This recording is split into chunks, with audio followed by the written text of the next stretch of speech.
37절에 보면은 십자가의 죽음을 눈앞에 둔 예수님은 고민하고 슬퍼했다 그랬습니다. 같은 이야기를 기록한 마가복음에는 심히 놀라고 슬퍼했다 그랬습니다. 누가는 땀이 땅에 떨어지는 핏방울 같이 되었다 그랬습니다. 십자가를 앞에 두고 예수님의 그 근심은 땀을 핏방울처럼 떨어지는 것처럼 보일 정도로 굉장히 고통스러워했다. 어떻게 보면은 죽는 그 순간보다 죽음을 앞둔 죽기 전에 느끼는 공포와 두려움이 더 무섭다고 하는데 예수님은 바로 그런 마음을 가진 겁니다.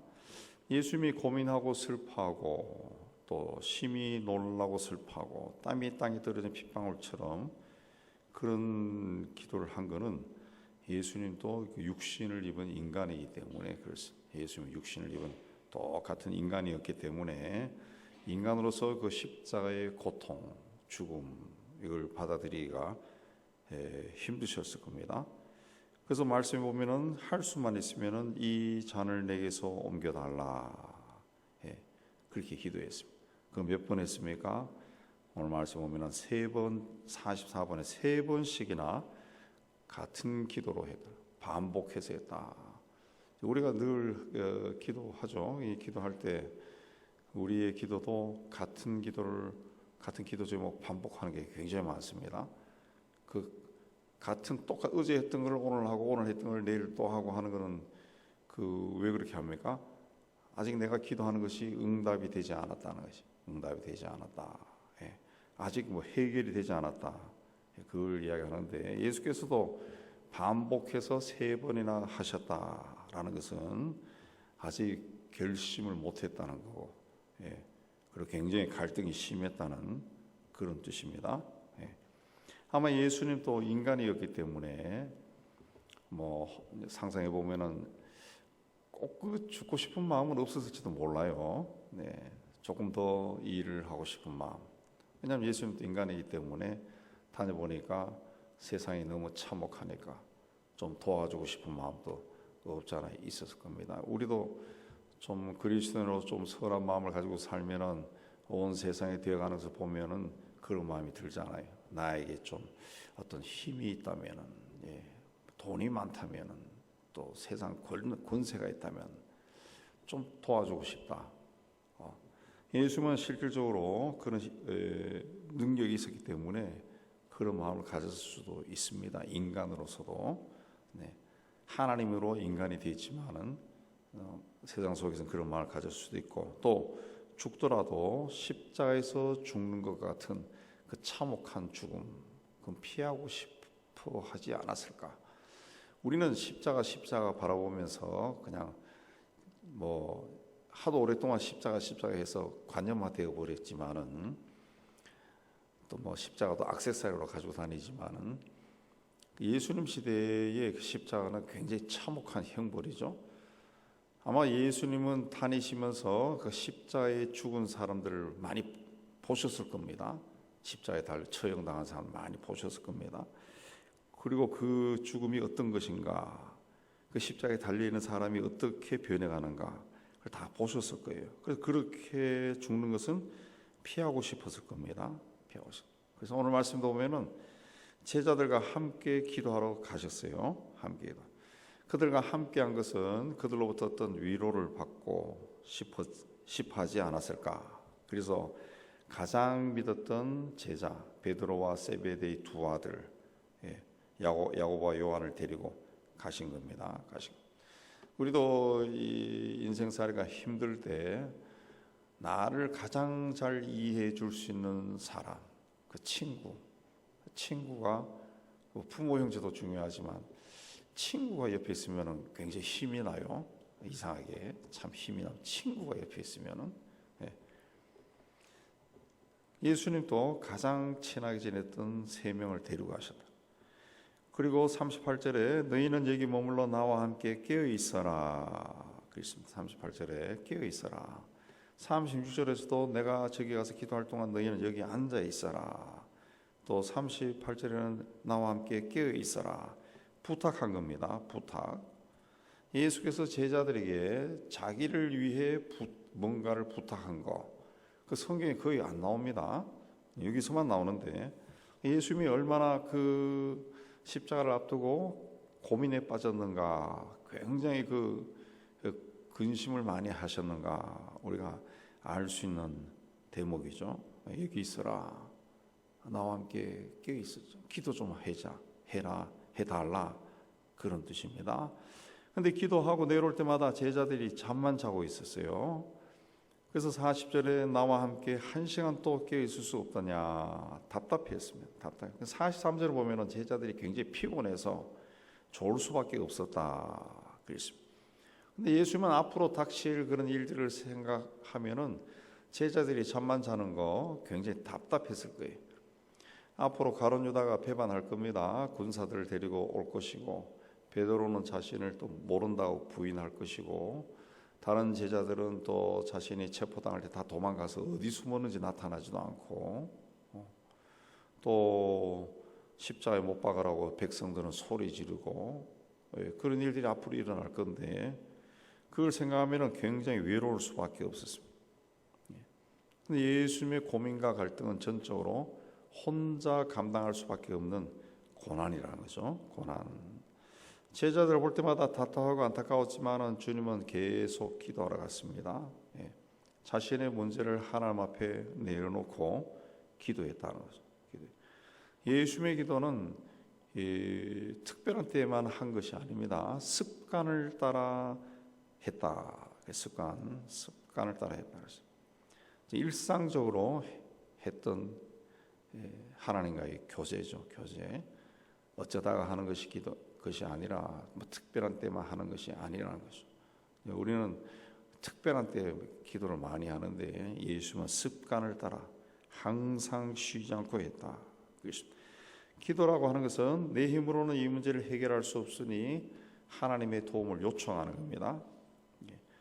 근데 문제를 만나도 기도하기보다 도움을 줄 수 있는 사람을 구하러 다니는 사람들이 여전히 우리 믿는 사람들 가운데도 상당히 많습니다. 그건 아직도 이 하나님보다는 눈에 보이는 사람의 힘과 능력을 믿는다는 거죠.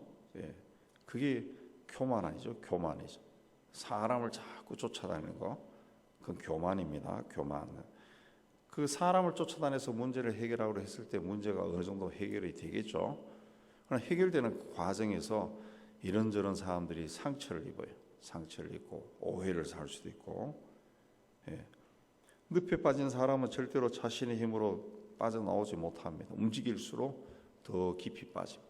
어떤 문제와 사건과 일을 만났을 때 사람의 힘으로 해결하러 가면은 문제는 더 꼬여버리고 풀리지는 않습니다.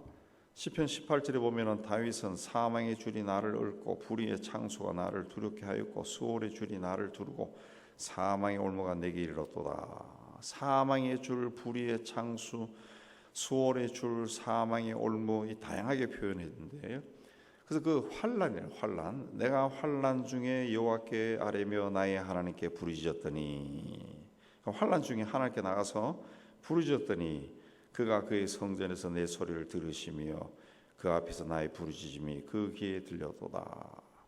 내가 내 목소리로 부르짖으니까 하나님이 내 소리를 들었다는 거죠. 내 부르짖음이 그분의 귀에 들렸다. 그랬습니다. 어떤 문제와 사건과 일을 만났을 때 하나님께 나가서 부르짖는 것이 아니라 인간의 힘으로 자꾸 해결하려고, 자기 힘, 내가 이 힘 있는 친구나 누구를 안다라고 하는 것은 그것도 자기 힘이죠. 자기 힘으로 해결하려고 자꾸 하면은 하나님 귀에는 들려오는 소리가 없어요. 하나님 귀에 들려오는 소리가 없어요. 아무런 해결이 일어나지 않는 거죠. 그래서 바울은 아무것도 염려하지 말고 다만 모든 일에 기도와 간구로 너희 구할 것을 감사함으로 하나님께 아뢰라. 야고보는 너희 중에 고난 당한 자가 있느냐, 그는 기도할 것이다. 그래서 기도한다라고 하는 것은 이건 천지 만물을 지으신 하나님의 도움을 내 삶의 자리로 가져오는 거죠. 가져오는. 그러면 인간의 내가 미처 생각하지도 못했던 지혜와 방법이 하나님에게서 제시되고 문이 열리는 거죠. 문이 열리는. 기도를 하지 아니하고는 근심과 갈등에서 벗어날 수가 없습니다. 예수님도 기도했습니다. 예수님도. 근데 인간인 우리가 왜 기도하지 않느냐, 그겁니다. 오늘 말씀에 나오는 제자들처럼 너무 피곤해서, 또 너무 바빠서, 분위기가 되지 않아서. 이건 말이 이유가 되지 않는 거죠.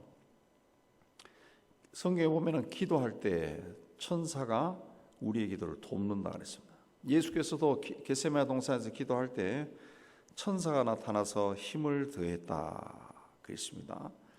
예수님께서 이 공생의 초기 광야에서 이 사단에게 3가지 시험을 받을 때도 천사들이 나와서 수종 들었다 그랬습니다.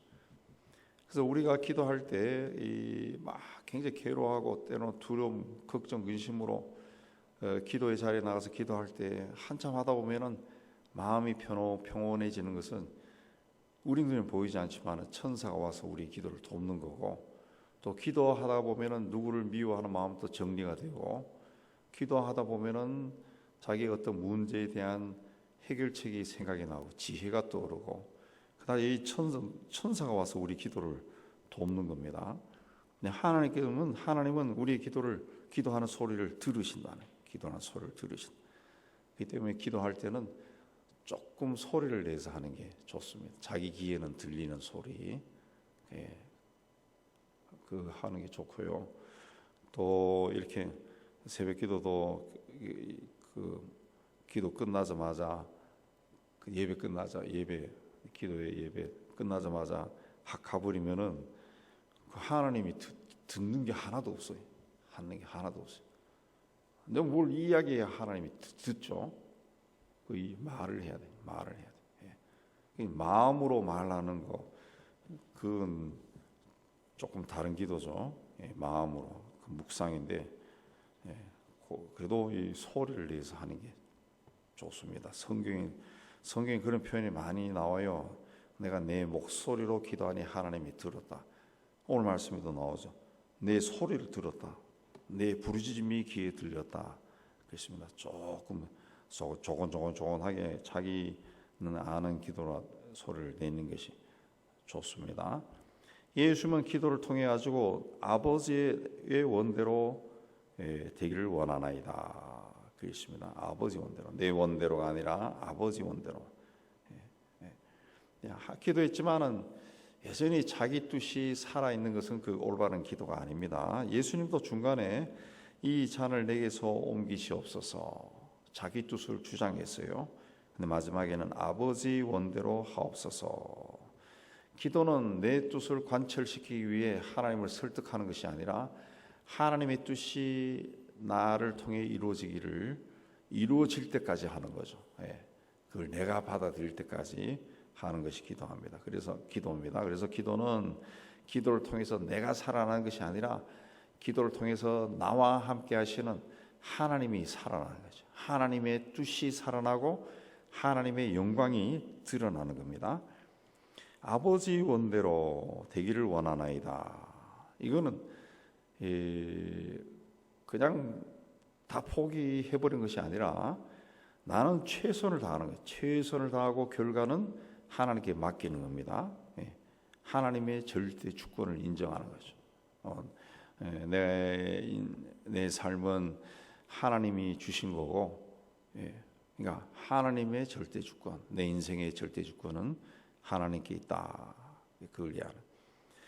마음의 균형은 사람에게 있어도 말의 응답은 여호와께로 말미암느니라. 제비는 사람이 뽑으나 모든 일을 작정하기는 여호와께 있느니라. 그랬습니다.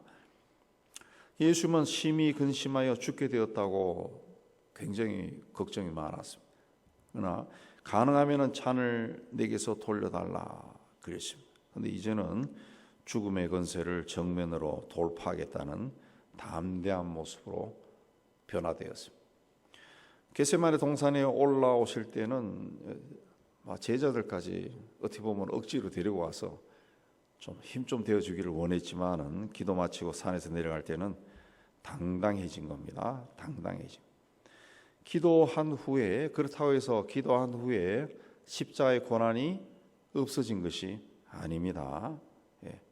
기도의 힘으로 어떤 일이 나에게 닥친다 할지라도 내가 극복하겠다, 감수하겠다 결단한 겁니다. 우리는 그 많은 시간 기도합니다. 여러 가지 기도점을 기도하는데 그 기도의 응답이 내 삶에 어떤 고난이 없어지는 것으로 생각하기 쉽습니다. 그러나 그것은 이기적인 기도입니다. 이기적인 마음. 그런 기도는 응답이 되지 않습니다. 온전한 기도는 고난 앞에서도 담대해지는 겁니다. 당당해지는 겁니다. 어떤 힘들고 어려운 일이 닥쳐도 감수할 수 있는 그런 마음을 가지는 겁니다. 주님은 기도하기 이전에 어떻게 십자가를 져야 하는가, 어떻게 십자가를 져야 하는가, 이게 문제였지만은 기도한 후에는 때가 가까이 왔다 하고 받아들였습니다. 우리가 살아가면서 여러 가지 문제로 그 문제를 가지고 문제를 만났을 때 내 힘과 능력을 앞세우거나 사람의 힘을 빌려서 문제를 해결하려고 하면은 문제가 해결되지 않습니다. 어느 정도 해결이 되겠지만은 하나님의 궁극적인 뜻이 나타나지 않습니다. 믿음의 사람들은 하나님 앞에 나가서 해결을 받아야 됩니다. 그래서 고난과 또 어떤 어려운 문제, 해결 사건 이런 걸 만났을 때 그 굉장히 힘이 들지만은 그럴 때일수록 하나님 앞에 나가서 절절하게 자신이 만난 그 일과 사건과 문제를 다 털어놔야죠. 다 털어놔야 돼. 중요한 것은 하나님 귀에 들려야 된다는 거죠. 그러니까 하나님 영이시니까 우리 가운데 늘 있지만은 우리가 그럴 때도 하나의 형상화시켜서 사람에게 하듯이 하나님의 귀에 들리도록 기도해야 돼. 그렇게 할 때 하나님이 듣는다 그랬습니다. 그렇게 기도하시고 그리고 그런 기도를 하고 난 후에는 일어나 함께 가자. 예수께서 일어나 함께 가자. 보라, 나를 파는 자가 가까이 왔다. 당당하게 말합니다. 바른 기도는 바로 예수께서 겟세마네에서 하셨던 기도입니다. 어떤 일이 내 인생에 일어난다 할지라도 두려워하지 아니하고 받아들이고 사실 우리의 인생 자체도 내가 만든 인생이 아니라 어느 날 태어나 보니까 한국이라는 땅에 살고 있는 거고 지금까지 여러 가지 일들을 겪으며 살고 있는 거고 그것도 태어나 보니까 남자고 여자고 성도 내가 정한 것도 아니고 그 또 이 한 세상 살다가 내가 아는 사람들은 죽고 또 새로운 사람이 막 태어나고 하나님의 손에 있습니다. 인생 자체가 하나님의 손에 있어요. 그렇기 때문에 내 인생에서 어떤 일이 일어나는 거 내가 펜으로 글을 쓰듯이 내가 만드는 게 아니라는 거죠. 어떤 일이 나도 우리가 당당하게 맞이할 수 있는 그런 힘과 능력이 있어야 되는데 그거는 우리에게 인생을 주신 하나님만이 할 수 있습니다. 오늘도 이 믿음으로 하나님 앞에 나가서 여러분의 문제와 사건과 일이 그래도 해결이 되고 또 어떤 일이 있더라도 당당하게 맞이 나가면은 믿음이라는 것은 그렇습니다. 무슨 일이 생겨도 그걸 붙들고 막 앞에 두고 막 부들부들 떨다든가 두려워하면은 이게 해결되는 게 없어요. 하나님이 나와 함께 하신다는 그 믿음으로 부딪혀서 앞으로 쫙 나가면은 하나님이 막 돕기시잖아요. 그런 은혜가 여러분의 임하기를 오늘도 기도 시간을 통해서 원합니다. 기도에 동참하신 여러분 되시기 바랍니다.